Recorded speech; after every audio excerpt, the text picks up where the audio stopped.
Früher ist man gesessen mit einem Büchlein und hat man sich alles aufgeschrieben als Ja. Journalist. Mittlerweile, jetzt hast du die Möglichkeit, jetzt da ein Model, zweites Model, drittes Model. Und ich habe mir ab und zu wirklich dieses Mal die Frage gestellt, ich sollte mal das Handy einfach weggeben und Mhm. die Show genießen und nicht, oh mein Gott, nächstes, oh mein Gott, und alles filmen. Ja. Welcome to Creatives Hour Club, where we bring together creatives to talk about talent and originality. Join our host Dominic C. Fennick and today's guest for inspiration. Ich darf heute mit mir Mr. Fashion Week, wie ich ihn gerne nenne, begrüßen. Bogi, hallo. Hello, freut mich, dich zu sehen. Freut mich auch, dass du hier bist. Hat jetzt echt ein bisschen dauert, weil du bist ständig unterwegs. Ja, das stimmt eigentlich wiederum, ja, weil nächste Woche bin ich wiederum weg und deswegen hast du mich eigentlich noch rechtzeitig erwischt und da bin ich auch sehr froh darüber. Ich auch, weil sonst müsste ich wahrscheinlich die nächsten 3 Wochen wieder warten, dass du im Lande bist oder dass du keine Termine hast und du hier bist. Ja, es kann ab und zu wirklich passieren, weil momentan, jetzt ist es nicht die Fashion Week, aber es ist die Design Week in Mailand. Ah, okay, da bin ich leider nicht so im Loop. Aber, weil du Fashion Week sagst und ich dich Mr. Fashion Week genannt habe, würde ich super gerne über Fashion Week reden, weil du warst jetzt auf jeder. Fast, kann man so sagen. Also in Mailand war ich jetzt diesmal wirklich auf jedem und ich war auch in Berlin und in Paris. Also ich muss sagen, die letzten 2 Monate waren schon ein bisschen busy, was die Fashion Week angeht. Und ich habe einige Fragen oder ich würde super gerne einige deiner Ansichten dazu wissen. Ja. Einerseits können wir mal vielleicht starten, wie sieht so ein Fashion Week-Tag bei dir aus? So ein klassischer, die schauen sicher alle unterschiedlich aus, aber so ein klassisches Prozedere von in der Früh bis am Abend, wie sieht da der Ablauf bei dir aus?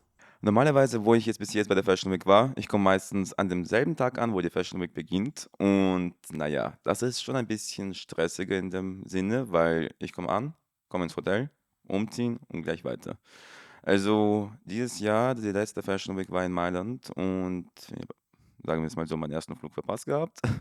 Bin am nächsten Tag angekommen, aber ich bin angekommen und sofort zur Show um 10 und danach dieses Mal war das einer der wirklich der stressigsten Tagen. Also, der letzte Fashion Week war für mich generell die stressigste Fashion Week im Vergleich zu letztes Jahr im September oder im Jänner bei der Men's Fashion Week.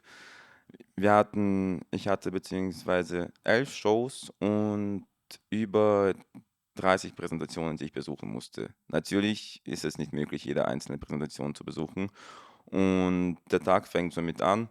Man wacht auf, man muss verstehen, wohin man muss. Man braucht die ganzen Adressen. Und man versucht auch genauso herauszufinden, man macht sich selber so ein Timetable, wo die Locations auch nah zueinander sind, damit man auch rechtzeitig überall hinkommt. Aber zum Beispiel jetzt bei den Shows ist es immer ein bisschen aufwendiger in dem Sinne, da du kannst nie wissen von der Zeit her, wann du dort ankommst, beziehungsweise wann die Show fertig ist. Bei jeder einzelnen Show warten sie bis zum letzten Gast oder beziehungsweise mit die letzten Stars, Influencers, die ankommen. Und einmal hatte ich dieses Mal einen Vorfall gehabt bei der GCDS-Show.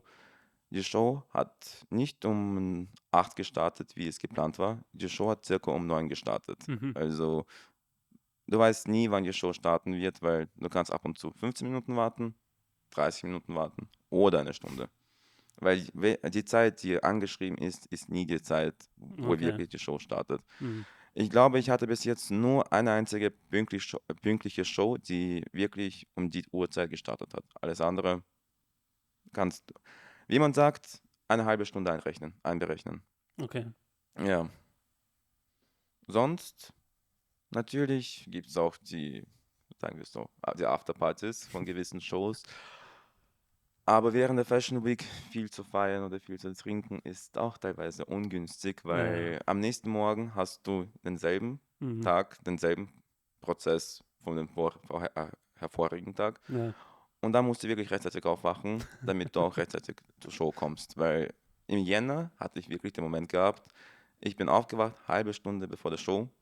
Ich hatte noch 15 Minuten, mich fertig zu machen, ins Taxi reingehüpft und zur Show gefahren, weil eine Show zu verpassen ist auch ein bisschen mies in dem Sinne Vor allem, wenn du und eingeladen worden ja, bist. vor Ja. allem, wenn man eingeladen ist und genauso aber auch bei größeren Shows gibt es auch die Momente, wenn dein Platz frei ist, könntest du beim nächsten Mal keine Einladung mehr bekommen. Mhm.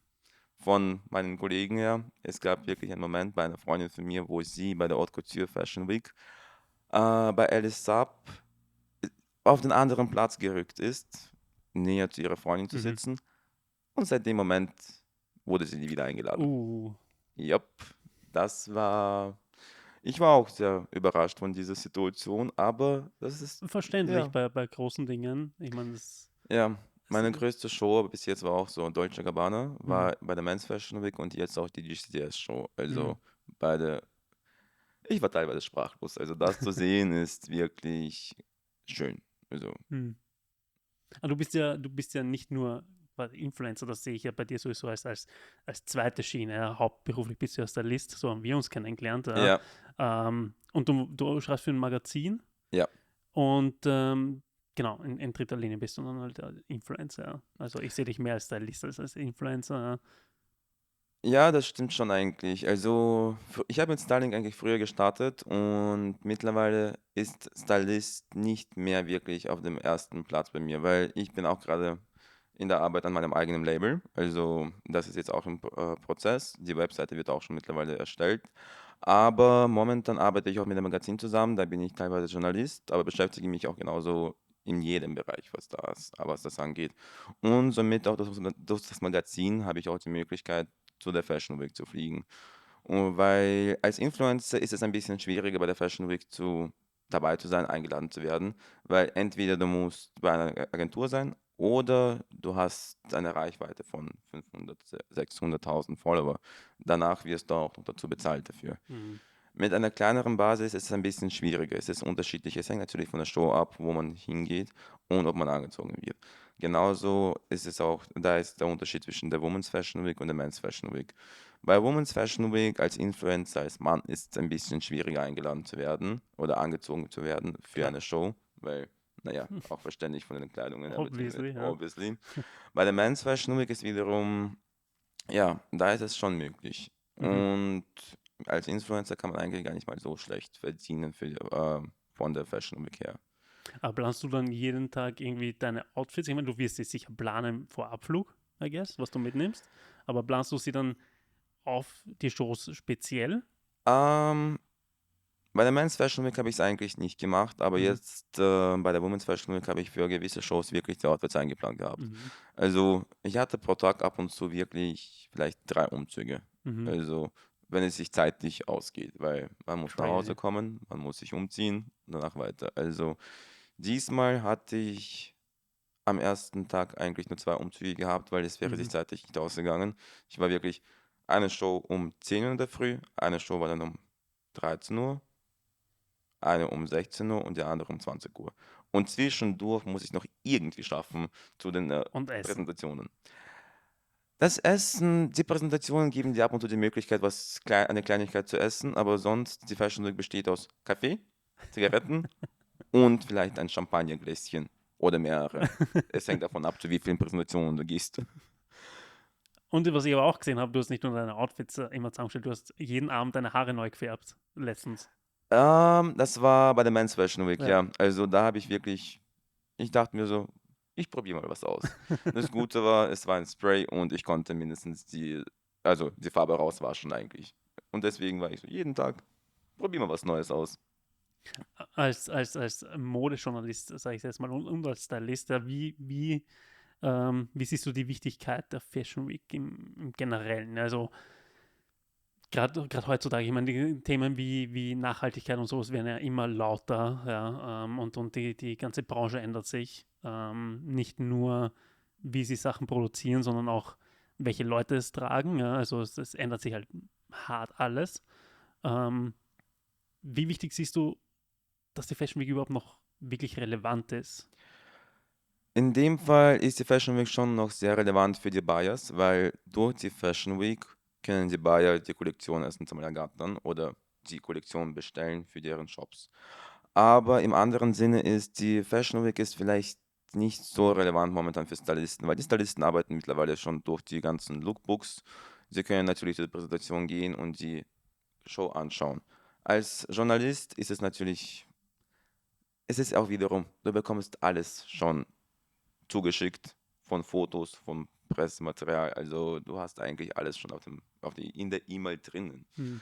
Und es ist einfach nur für die Kontakterknüpfung und sich selber zu zeigen. Viele Influencer oder viele Personen fliegen auch extra jetzt auf die Mailänder Fashion Week durch den Street Style.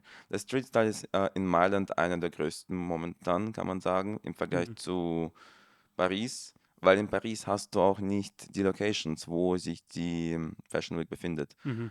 Also nicht die Fashion Week, sondern die gewisse Show oder die gewisse Präsentation. In Mailand hast du eigentlich fast bei jeder Präsentation, bei jeder Show im Kalender schon drinnen stehen, wo die Show ist. Und wie zum Beispiel jetzt bei Prada, Gucci, Dolce Gabbana, Armani und so weiter sozusagen, sind die größten Street-Style. Und die Leute versuchen sich wirklich extra dazu zu kleiden, vielleicht noch passend angezogen zu sein, damit sie dann zu Street-Style gehen und von den Fotografen fotografiert zu werden. Mhm.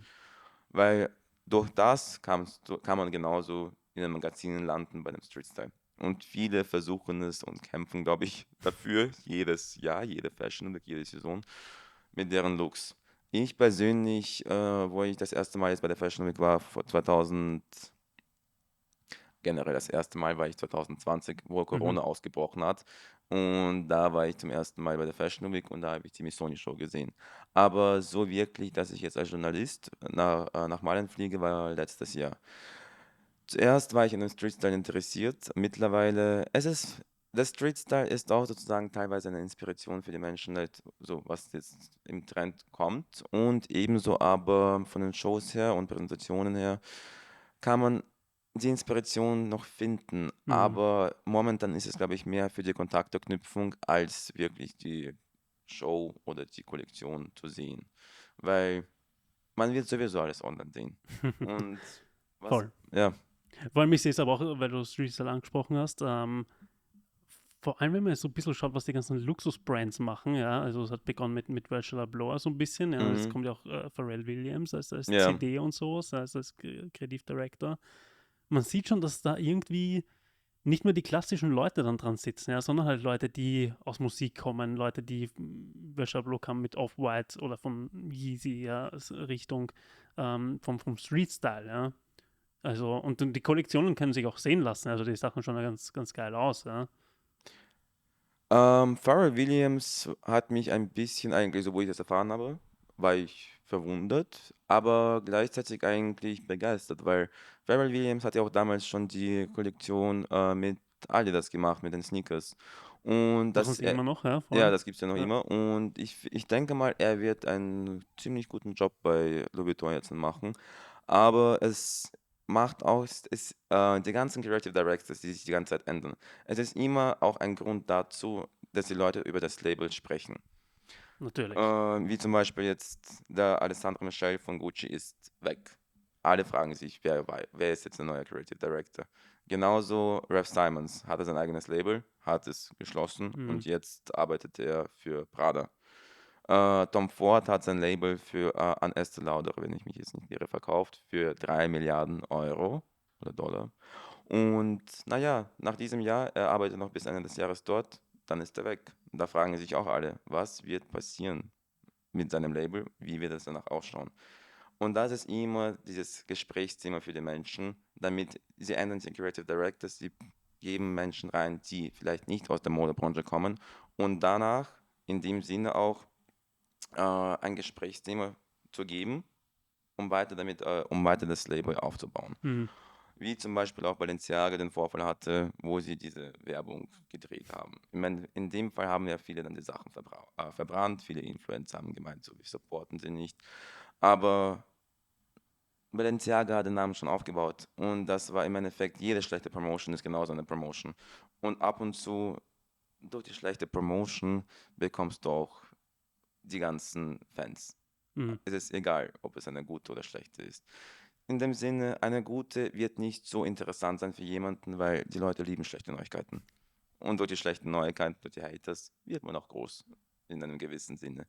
Was Nachhaltigkeit betrifft, momentan, man kann schwer sagen, dass die Fashion Week wirklich nachhaltig ist. Mhm. Die einzige Fashion Week, die jetzt gerade momentan wirklich darauf basiert, nachhaltig zu sein, ist in Kopenhagen. Und sie sind eigentlich wirklich auf dem besten Weg. Wenn man jetzt über die großen Labels redet, von dem Konzern her, wie viel produziert wird, ist schwer zu sagen, dass sie nachhaltig sind. Ich meine, der Norden ist immer nachhaltig in allem, was er macht, Ja. als der Rest Europas oder der Welt, actually. Aber ja, nein, das mit den Kreativdirektoren, um das noch kurz abzuschließen oder so. Klar ist es Publicity, warum sie die Leute holen. Ich meine, ich weiß nicht, ob es der richtige Schritt ist.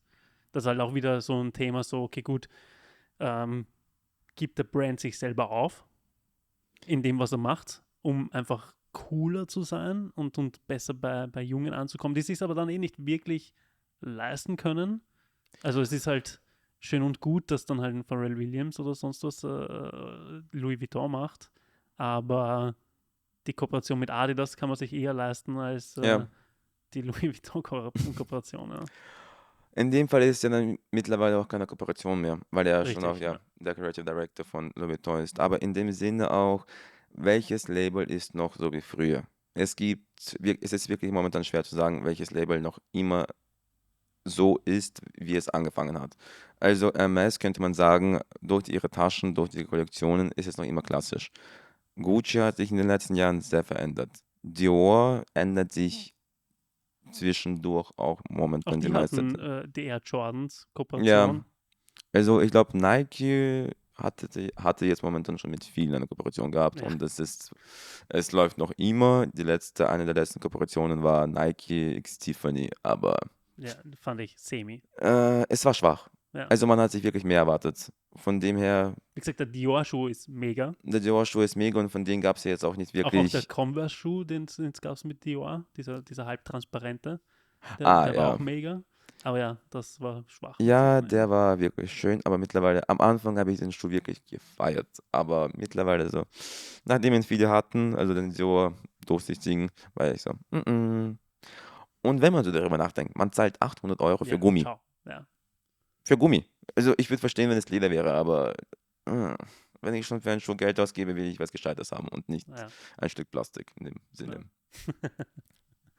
Richtig, aber da ist halt, wie gesagt, die Frage ist halt, wer kann sich dann wirklich kaufen? Ja? Und wer soll sich dann auch wirklich kaufen? Also es ist halt, Mittlerweile sind die Menschen schon so verrückt nach Labels, sie sparen darauf, beziehungsweise arbeiten vielleicht ein bisschen mehr, damit sie sich dieses eine Modell oder diesen einen Schuh kaufen. Aber ich persönlich ich kenne viele, die Sneakers-Fans sind, aber ich persönlich bin jetzt nicht so auf Sneakers komplett verrückt, dass ich sage, ich gebe jetzt für diesen Sneaker 1500 Euro aus. ja. Also, das ist nicht so ganz Ich meins. liebe Sneaker, aber es gibt eine Grenze. Ja? Also es gibt eine absolute Grenze. Und ich trage meine Schuhe auch. Also ich Ja. bin niemand, der sie in den Schrank stellt und sagt, schöne 1000 Euro, die da stehen. Ja, ich persönlich bin auch genauso. Also, ich liebe Schuhe und meine Kollektion, glaube ich, von Schuhen ist jetzt nicht so klein. Aber dann hat man wirklich die gewissen paar Schuhe, die man dann auf einmal täglich trägt und dann die anderen stehen einfach im Schrank und Genau, verstauben sich, sagen wir es mal so. Genau, richtig, so ist es. Ja. Weil, ich bin momentan, glaube ich, bei 60 Paar von Schuhen. 60 sind eine Menge. Ja, Für einen Mann zusätzlich noch. ja. Sagt Na- man zumindest immer. Ich weiß nicht, warum es da einen Unterschied geben soll zwischen Frauen und Männern, weil Männer sollten mindestens genauso viele Outfits haben wie Frauen. Ich verstehe generell ab und zu wirklich nicht so, was ist der Unterschied, wenn man jetzt als Mann so viele Sachen hat oder genauso als Frau. Also ist es genauso, dieses Mhm. Gender-Switch.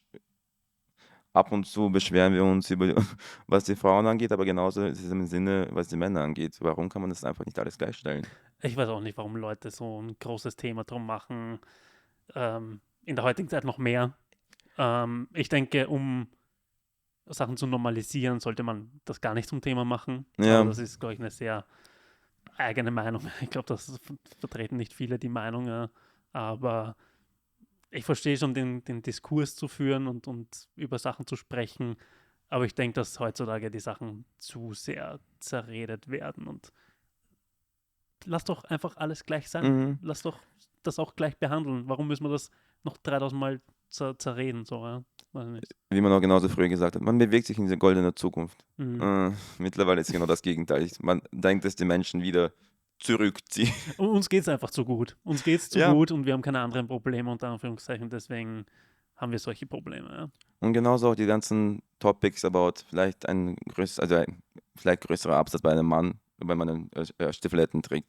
Rock, Crop Top. Anscheinend ist das momentan so ein Tabu, was sich aber jetzt wiederum ein wenig normalisiert, dass man das wieder normal tragen kann.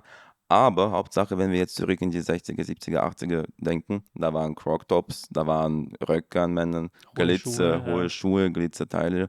Und wenn wir generell auch zurück in die Geschichte gehen, haben genauso Männer in einem gewissen Zeitalter auch genauso ein Stöckel gehabt. Richtig, ja. Und das ist fraglich. Das ist wirklich Ja, fraglich. richtig. Deswegen sage ich ja, es geht uns zu gut, dass Ja. wir solche Probleme haben auf einmal, ja, die damals nie Probleme waren. Man hat das Gefühl, die Menschen brauchen was zum Reden. Und sie machen aus jeder Mücke einen Elefanten. Ist so. Ja. Das ist absolut richtig. Mücke und Elefant, was findest du besser? Paris oder Mailand? Das war ein toller Switch gerade vom Thema. Ich würde persönlich sagen, ich glaube Mailand. Ja? Also Paris ist schön, aber sehr dreckig. Mhm. Mailand ist auch dreckig, aber nicht so arg. Und Paris ist mir zu groß. Ja. Also ich bin schon gewöhnt, glaube ich, so diese kleinere Stadt. Genauso wie Mailand ist ja noch kleiner als Wien. Ja. Und deswegen, du findest auch ziemlich gut zurecht von jeder Location, dass du dort ankommen kannst, aber genauso auch von den Menschen. Die Italiener sind sympathisch in einem gewissen Sinne. Und es ist auch leichter, mit den Menschen zu kommunizieren. In Paris hast du das Problem, dass einige Leute nicht einmal Englisch reden. Ich musste im Hotel mit einem Übersetzer stehen, damit die Wirklich? Frau mich versteht. Ja. Also sie hat kein einziges Wort Englisch gesprochen. Wo wir zum Glück eingecheckt haben, hat sie noch, also da war die zweite Dame dabei, sie konnte mir helfen einzuchecken. Aber die nächsten Tage war sie nicht da. Und wo wir eine Nacht verlängern wollten, bin ich mit dem Handy gestanden, Übersetzer, um ihr zu zeigen, damit sie versteht, was ich sagen will. Also das hat mich ehrlich gesagt wirklich schockiert gehabt. In einem Hotel ist das echt unnötig. Ja, Ich verstehe, wenn der Taxifahrer mit mir nicht Englisch sprechen will, weil er ein Franzose ist. Aber in einem Hotel als Dienstleister verstehe ich das nicht. schwierig. Also Paris ist auch generell sehr unsympathisch. Ich weiß nicht, ob du die Serie Emily in Paris gesehen hast, Nein. aber in dieser Serie wird es ziemlich gut gezeigt. Wirklich, okay. Ja, Also sind sie also realistisch, ja? es ist schon sehr realistisch. Okay. Die Leute sind teilweise unsympathisch, es ist dreckig. Ja, die Shows sind wirklich schön. Aber wenn ich zum Beispiel jetzt die Präsentationen in Mailand und Paris vergleiche, sind in Mailand die Präsentationen um einiges besser momentan. Mhm.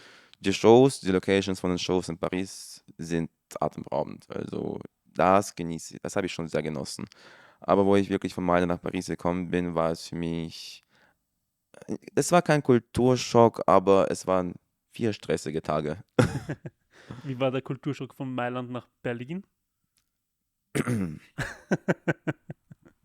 Ja. Äh, ja, schwer zu beschreiben. Also wirklich, das war für mich, wo ich im Jänner wirklich von Mailand von Mailand nach Berlin geflogen bin. Ich war verwirrt. Noch dazu bin ich von Mailand nach Berlin, sofort zur Show mit dem Koffer, dass ich meinen Koffer nicht einmal irgendwo abstellen konnte am Anfang. Die Garderobe hat es nicht zugelassen gehabt und dann war mein Koffer bei der Bar. Also noch dazu um 10 Uhr in der Früh. Und die Menschen, ich will jetzt nicht unsympathisch wirken, aber äh, die Menschen fühlen sich zu sehr bei der Berlin Fashion Week zu sein. Und wenn man aus Mailand nach Berlin kommt, ich kann verstehen, das ist die Berlin Fashion Week, es ist toll, aber man kann versuchen, irgendwie ein bisschen sympathischer zu wirken. Und viele sagen ja, Wien ist so unsympathisch oder wir sind die unsympathischste Stadt der Welt, anscheinend. Ich würde es nicht behaupten. Also, wenn ich jetzt Paris und Berlin vergleiche, ich finde Paris und Berlin unsympathischer als Wien. In Ich einem finde, dass gewissen. wir zumindest noch einen Charme haben, Ja, in irgendeiner Art und Weise, ja. ja, Es klingt zumindest nicht. Wie soll ich das ausdrücken?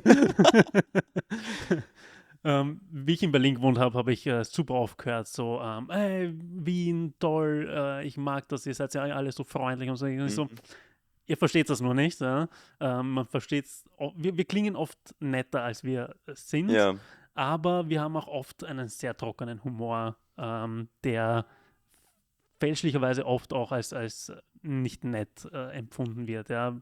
Oft ist es gar nicht, dass wir grantig sind oder dass ich bin per se nicht mal ein Wiener, ja, aber ich wohne in Wien. Aber es ist, glaube ich, immer noch mit Charme mit drinnen und Das wenn wir uns stimmt. mit Deutschen vergleichen würden, haben wir immer noch ein bisschen mehr Schmäh. Die Deutschen sind kalt Ja. und teilweise, ich habe so viel Unfreundlichkeit erlebt. Also, das hat mir gereicht. Wo ich in Wien war, ich war noch nie so glücklich, in Wien zu sein. Mhm. Also auch genauso jetzt nach Mailand und Paris. Ich habe öfters immer überlegt, so, ob ich vielleicht irgendwo anders hinziehen will. Es ist schön, Mailand zu besuchen. Es ist genauso schön, Paris zu besuchen, aber dort zu leben, nein. Also keine von den beiden Städten. Paris ist für mich auch ein größeres, dreckigeres Wien. Also, Ja, also Paris, ich finde Paris schön, aber erstens einmal sehr teuer. mhm. Ein Cafecci kostet zwischen 7 und 10 Euro, ein Cappuccino. Da war es auch so, ja, also kein schlechter Preis. Und Und mit Kaffee brauchen wir uns in Wien auch nicht verstecken. Also, weißt du, ich würde mal gerne sagen, so wenn der Kaffee gut wäre. Der Kaffee war auch nicht einmal gut. Also wenn man auch von Italien nach Paris kommt, in Italien bekommst du erstens mal den Kaffee ab und zu für 1 Euro ja. und der ist gut. Mhm. In Paris ist der Einfach braun. einfach Ist er braun. zumindest mal Ja, braun. Ne? ja, das ist das Einzige, glaube ich. Aber alles andere, es ist, ja, es ist wirklich, du hast gut auf den Punkt gebracht. Größeres, dreckiges Wien. Also ich habe jetzt nicht die so große Fashion Week-Erfahrung wie du. Ich meine, meine erste Fashion Week war, glaube ich, was haben wir jetzt, 2023, gleich 2014, Mhm. vor 9 Jahren herum. Und tatsächlich so ein bisschen, ich habe damals versucht, mein eigenes Magazin zu gründen, so ein bisschen so Online-Magazin-mäßig. Und so bin ich tatsächlich auf die Fashion Weeks reinkommen, also auch mit Presse. Ah, Ja. ja. Ähm, Und da bin ich noch zu Shows gegangen und so, was ich heutzutage nicht mehr mache, weil es für mich per se keine Plattform gibt, um dort irgendwie Jobs zu generieren oder wirklich Leute kennenzulernen, weil Mhm. jeder sowieso nur im Stress ist und du gehst zur Show, dann startet die und dann ist die Show nach 20 Minuten wieder zu Ende und du gehst wieder so, ja, weil du gehst entweder zur nächsten, Ja, aber es bleibt dort niemand, weil dort ist auch sonst nichts, ja, du kannst dort nicht wirklich verweilen. Deswegen gehe ich mehr auf Messen. Und ich habe ja eigentlich nur gesehen bis jetzt Berlin sehr oft und Florenz mhm. fand ich schön. Auch die Stadt Florenz, Ja, mega schön.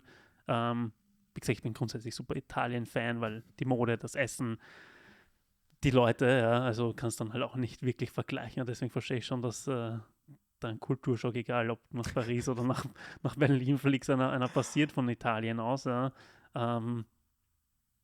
Ich glaube, die Nähe zu Italien als Österreicher haben wir auch ein bisschen die Gemütlichkeit, ähnlich wie die Italiener, ja, was die Deutschen dann schon gar nicht mehr haben. Ja. das stimmt. Ja. Das stimmt wirklich, weil Mailand genieße ich sehr wegen den Menschen. Und Mhm. Paris, die 4 Tage haben mir wirklich gereicht. Also Florenz war ich noch nicht. Ja. Von Florenz kann ich nicht wirklich viel sagen. Ich war nur einmal kurz in der Stadt, aber das war's.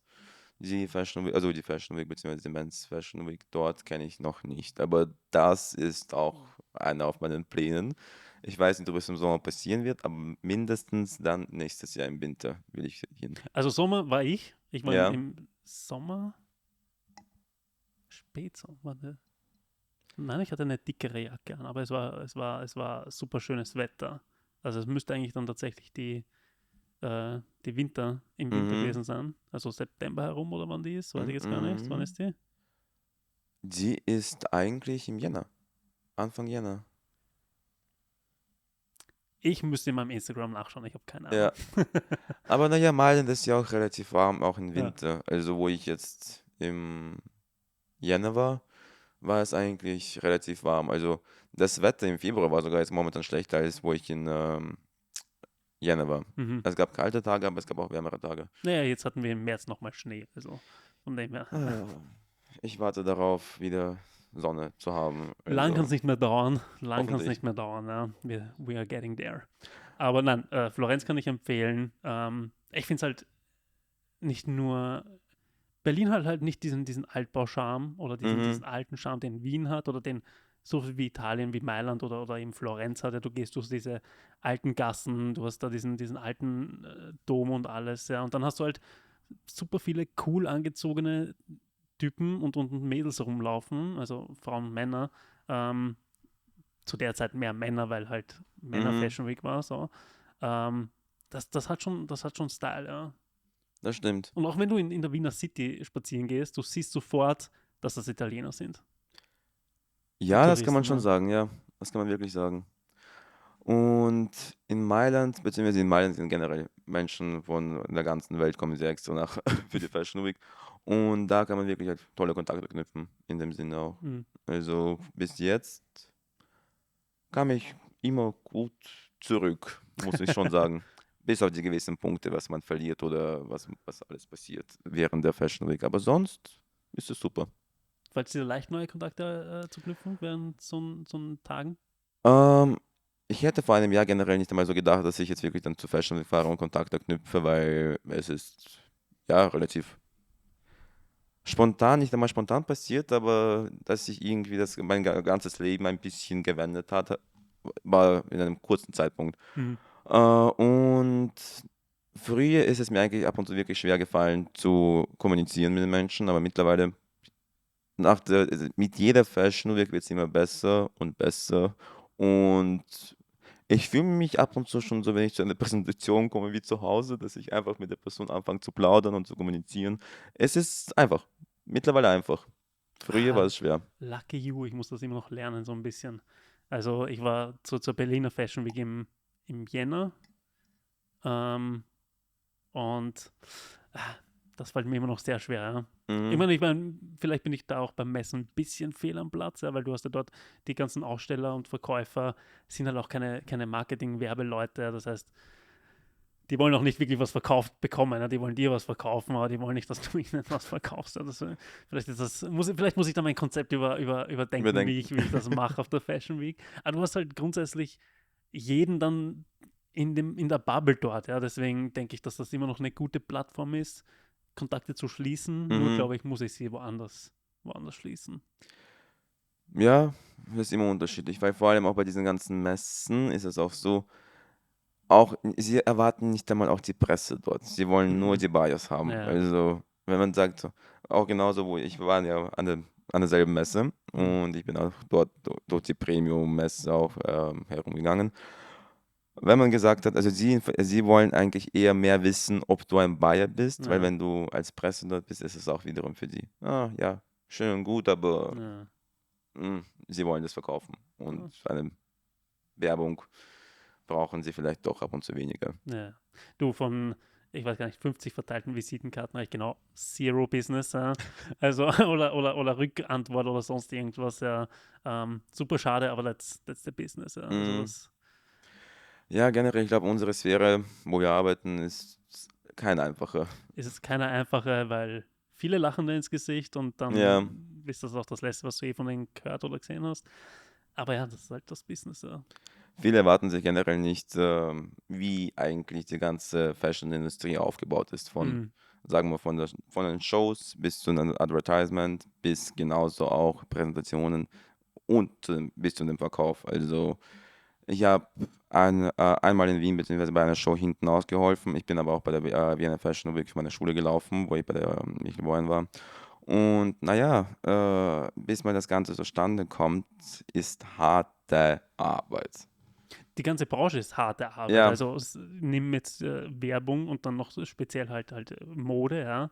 Die Modewelt ist ein hartes Business und da gehört viel Disziplin dazu und an allen Ecken, ja, sei es, wenn du jetzt Model bist, sei es jemand, der die Shows organisiert, sei es der Designer oder das Modehaus, ja, sei es die Verkäufer und der Einkauf. Also das ganze Rad ist mhm, sehr unique auch, finde ich. Also ich wüsste jetzt nicht, welche Branche so aufgebaut ist, ja. Klar, super oberflächlich, ja, weil da geht es halt nur um Business. Kann man mögen, muss man nicht mögen, aber wenn man sich drin bewegt, sollte man damit klarkommen.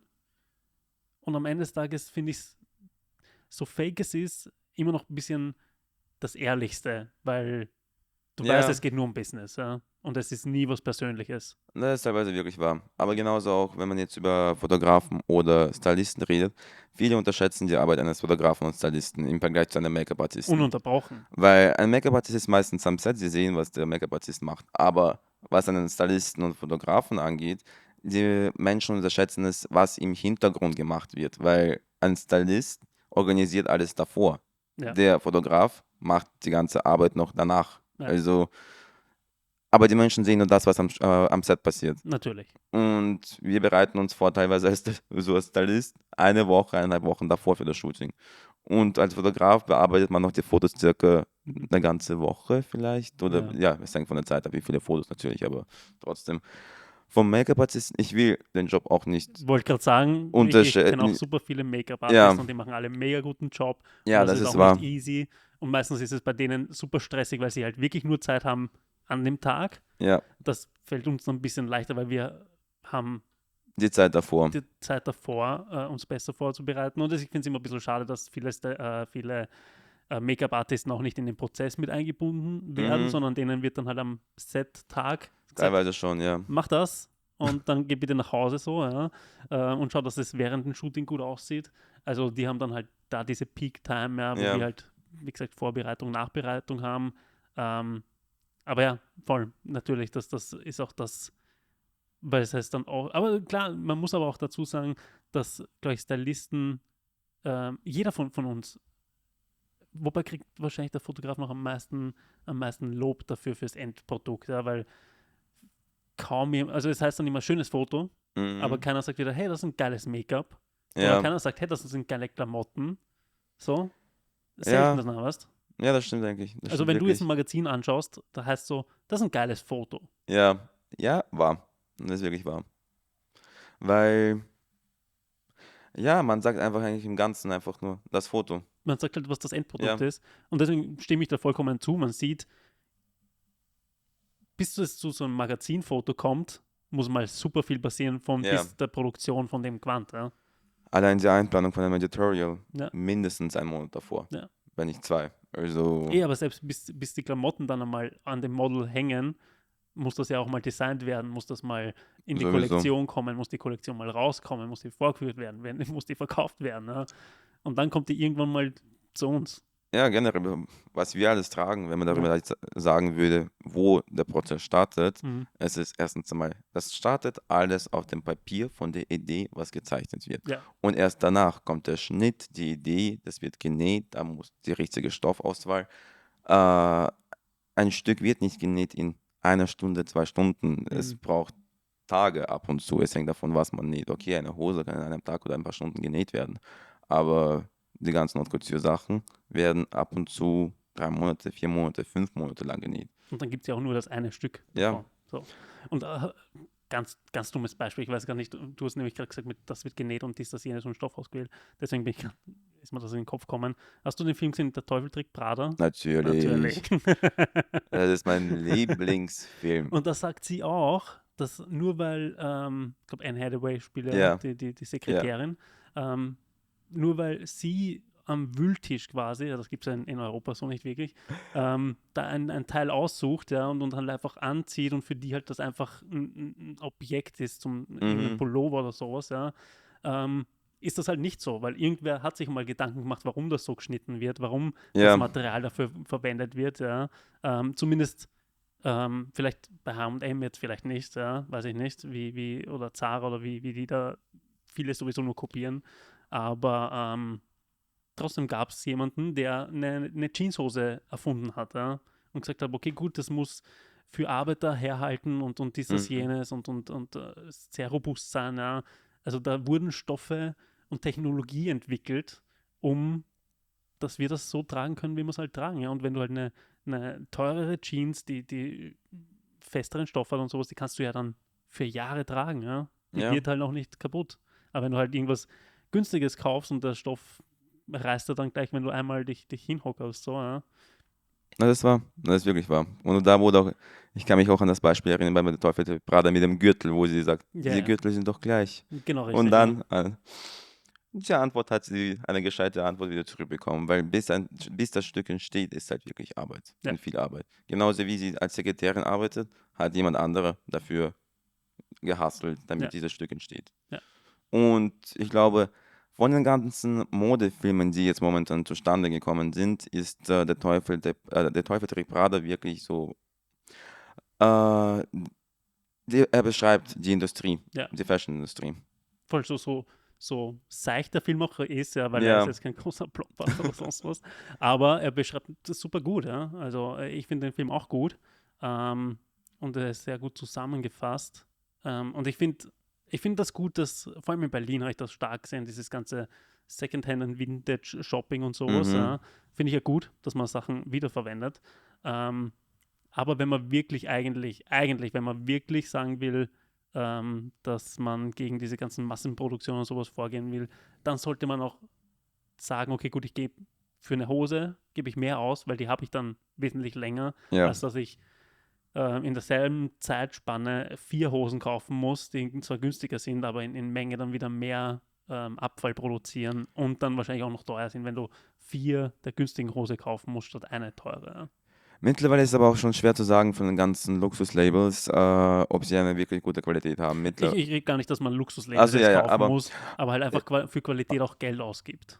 auch wenn man zum Beispiel jetzt ja genauso, aber halt Luxuslabels oder Mid-Class-Labels auch für eine bessere Qualität, man kann mittlerweile sehr schwer sagen, ob sie noch eine gute Qualität haben. Ja. Ein gutes Beispiel ist Chanel-Taschen, welche mit jeder Saison oder beziehungsweise mit jedem Jahr noch teurer und teurer werden, aber die Qualität wird nicht besser. Okay. Die Qualität ist doch immer, also die Qualität wird ab und zu sogar schlechter als sie, obwohl sie besser werden sollte von dem Preis her.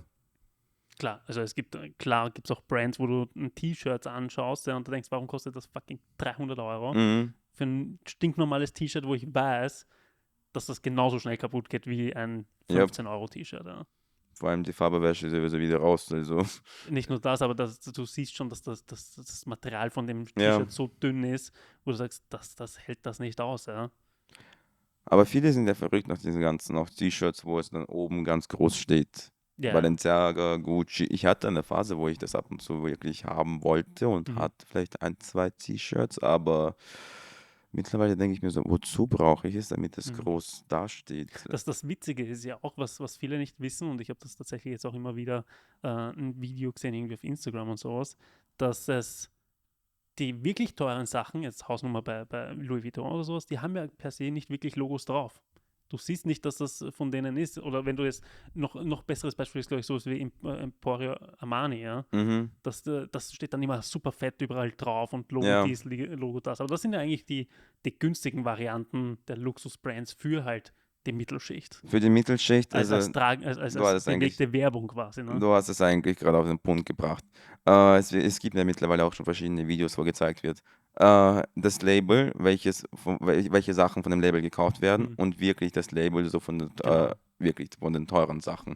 Weil es wird einfach nur gezeigt, so in dem Sinne, die Leute, die wirklich die Sachen kaufen, wo überall die Logos stehen, ist dafür, dass sie zeigen wollen, dass sie dieses Markenstück besitzen oder dass sie Geld haben. Ja. Ein gutes Beispiel ist immer Philipp Plein. Die Leute kaufen sich Philipp Plein und denken, sie schauen gut damit aus. Also Philipp Plein ist für mich so eine der Labels, welches ich nicht verstehe. Habe ich auch nie verstanden, dass man so laut sein kann.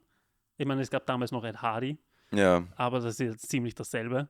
Und ich verstehe nicht, warum Philipp Plein nicht mit Ed Hardy untergegangen ist, ja, zur selben Zeit. Und er hat ja generell mit Hundeaccessoires angefangen. Er hätte bei denen bleiben sollen. Naja, mit den ganzen Nieten und Spikes schaut es ziemlich gleich aus. Von dem her, I guess. Ja, also ich war dieses Jahr bei deren Show. Also sie haben halt die besten Afterpartys in Mailand, eine der besten. Es war, glaube ich, jetzt momentan die erste Show, wo ich sagen könnte, also meine Sachen waren Katastrophe, aber vom Frauenstyling war die Show gar nicht mal so schlecht. Trotzdem, was im Shop hängt und wie die Leute es dann kombinieren, ist es wiederum eine andere Sache. Ja, Philipp Plein gehört sicher zu denen, die Shows feiern wie Rockstars. Ja, Und ich meine, die Marke präsentiert sich ja auch quasi so als dieser Bad Boy Mhm. Rockstar hin und her. Ja.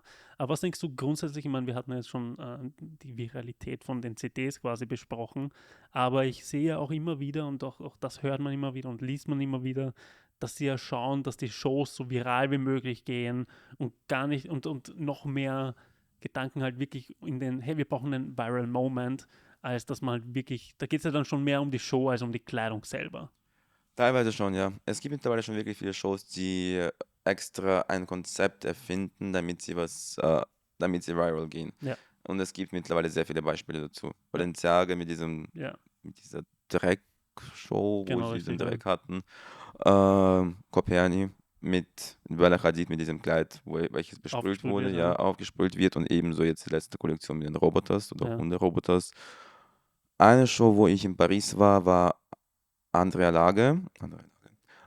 Sie hatten nicht viele Stücke, aber die Models sind rausgekommen und das wurde sozusagen durch Licht, also Mhm.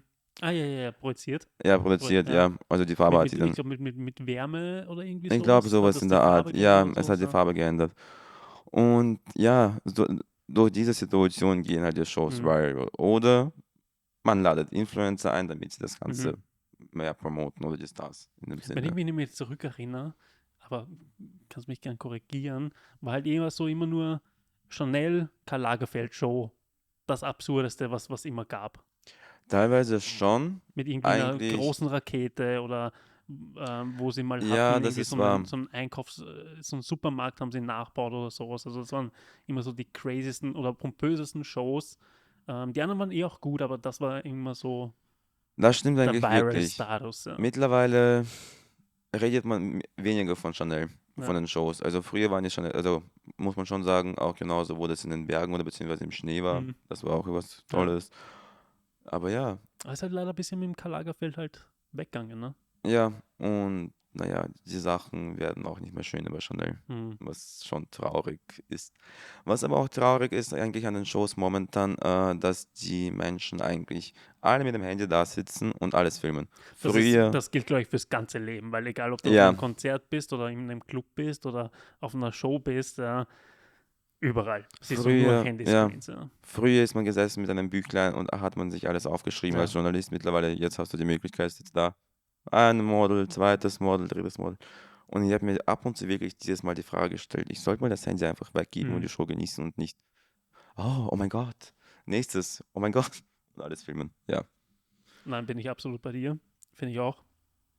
Aber ich glaube, das wird nur noch schlimmer, nicht besser. es wird nicht besser. Es wird wirklich, glaube ich, nicht besser. Naja, du kannst das dann bei deiner Show besser machen. Vielleicht kannst du mal ein Handyverbot einführen oder so.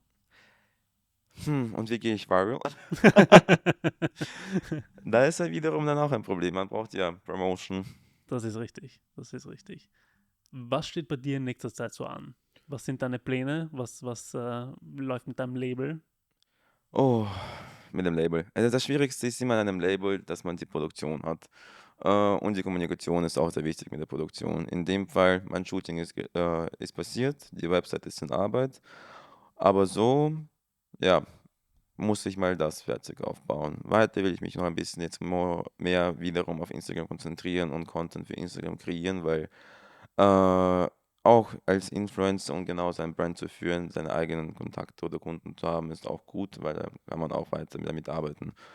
Und weiterhin, ja, momentan ist jetzt mal die Design Week, da plane ich den Content zu filmen von mir und einer Freundin und ebenso aber auch ja, die Design Week, weil da auch neue Kontakte zu knüpfen und genau sowas alles anzuschauen, weil bei der Design Week war ich noch kein einziges Mal. Okay.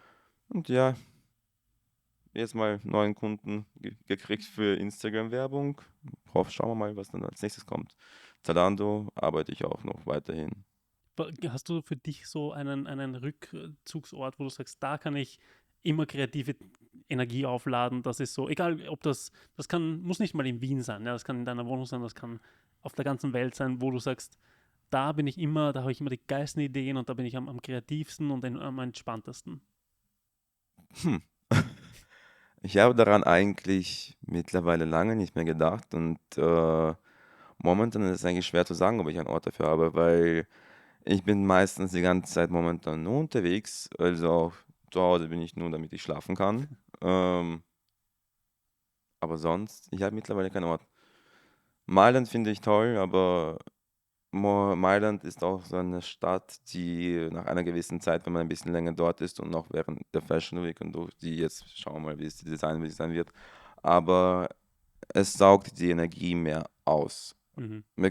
In dem Sinne, weil die Kommunikation generell auch, was du während der Fashion Week machst, es saugt eher die Energie, als dich noch mehr aufzuladen. Natürlich, du kommst zurück mit neuen Ideen, neue Inspiration, aber so, dass ich einen Ort habe, Mhm. nein, habe ich nicht.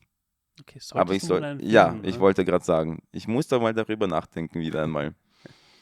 Wo kann man dich sonst so finden auf Social Media, wenn nicht auf irgendwelchen Events? Ja, mein Instagram. Aber sonst, ja, momentan Wien, Mailand.